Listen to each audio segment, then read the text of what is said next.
की तरफ हमें ले जाना है, तो मैं इसके तकनीकी मतलब जो क्या है कानून में, उस दिशा में मैं कुछ बात आज रखूँगा। इसमें 3 मेन सेक्शंस हैं। एक हो गया सरना कोड, जिसका कि संबंध सेंसस एक्ट 1948 से है। आदिवासी शब्द, जिसका संबंध भारत के संविधान से है। ये दो अलग अलग चीज़ें हैं।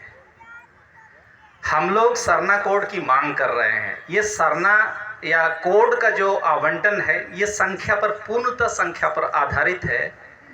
सेंसस एक्ट 1948 का जो होम मिनिस्टर, ये होम मिनिस्टर के तहत आता है, स्टेट गवर्नमेंट के तहत नहीं आता है।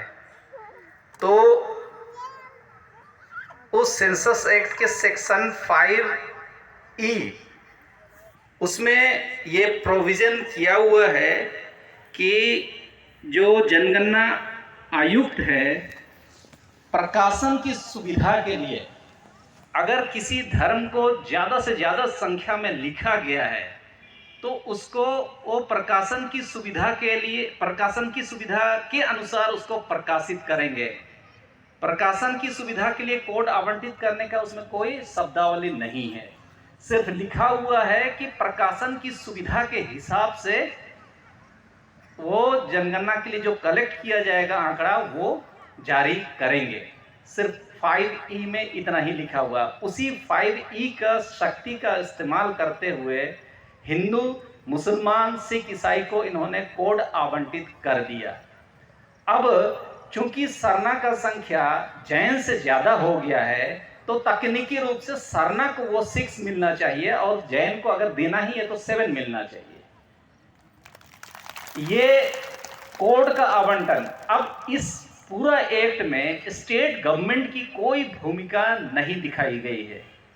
इसका मतलब ये है कि जो झारखंड सरकार ने यहाँ से सरना आदिवासी का जो प्रस्ताव पारित किया है, उस एक्ट के आधार पर उसका कोई वैल्यू नहीं है, नल एंड वॉइड है। मैं कानून की बात कर रहा हूँ। हाँ, राजनीतिक दबाव बनाने के लिए उन्होंने कोशिश किया, ये अच्छी बात है, लेकिन उसने सरना के साथ आदिवासी शब्द जोड़ दिया। ये दुर्भाग्यपूर्ण है।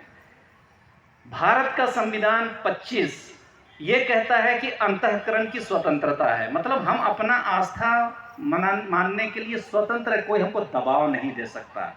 अगर हम सरना लिखते हैं तो हमको कोई दबाव नहीं दे सकता। मतलब अनुच्छेद 25 के अनुसार अगर झारखंड सरकार हमको सरना आदिवासी करने या कहने के लिए बाध्य करती है, तो यह सामूहिक धर्मांतरण का मामला बनता है। मैं फैक्ट की बात कर रहा हूँ, आप बाद में अपना समझ लीजिएगा। तो हम लोग सरना 50 लाख लिख चुके हैं, अब उसको बदल के कुछ और लिखना है। कानून स्टेट गवर्नमेंट को प्रस्ताव पारित करके वहां देगा, तो उस पर क्या निर्णय लेगा, इसका कोई प्रोविजन सेंसस एक्ट में नहीं है। अब रहा आदिवासी शब्द। हालांकि 1901 के जनगणना में मतलब जब धर्म का वो व्याख्या किया गया था, तो पेज संख्या 314, 315, 316